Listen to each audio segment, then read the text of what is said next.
क्षेत्र के लिए, सेम गाँव क्षेत्र के लिए। तो इस समय जो सरकार की अलग नीति होती है, अलग प्रयास होते हैं।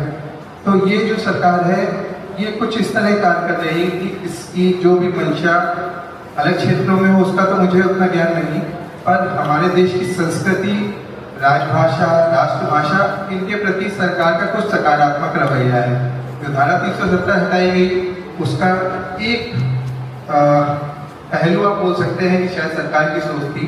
इसी तरह सरकार की सोच है कि हिंदी को राष्ट्रभाषा का दर्जा दिया जाए, तो इसलिए ये चाह रही है कि हम लोग ज़्यादा से ज़्यादा काम हिंदी में करें। अब हिंदी में काम करना FCI जहाँ पे सुबह से शाम तक गणित लिखनी होती है, लेखा अधिकारी के कुछ लेखा जोखा बनाने होते हैं, वहाँ पे संभव है? मैम आप बताइए, संभव है? बिल्कुल नहीं संभव है। अब आपको पता है कि जो हम गणित के अक्षर लिखते हैं, मतलब न्यूमेरिकल्स 1 2 3 4, वो हिंदी के हैं कि इंग्लिश के हैं?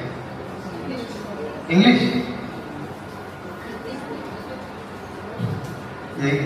वो जो गणित में हम 1 2 3 4 जिसको आप इंग्लिश के बोलते हैं, वो देवनागरी के अक्षर हैं और उनको इस समय देवनागरी के हिंदी के मानकीकरण के अंतर्गत हिंदी का अंग मान लिया गया है और इसके लिए कई साल हो चुके हैं। तो जैसे आप कोई भी टेबल बनाते हैं, टेबल के ऊपर आपने नंबर लिख दिया NUMBER, तो उसके नीचे जितने भी 1 2 3 4 है वो इंग्लिश में काउंट होंगे, और उसी नंबर को आपने संख्या लिख दिया और नीचे 1 2 3 4 लिखा तो वो सारे हिंदी में काउंट होंगे। तो ये जो 20,000 शब्द इन्होंने बताया कि साल भर में 20,000 शब्द लिखने होते हैं, तो आपके 20,000 में से 15-20,000 शब्द तो ऐसे ही बन जाएंगे। अब सोचिए सरकार आपको क्यों पैसे दे रही है?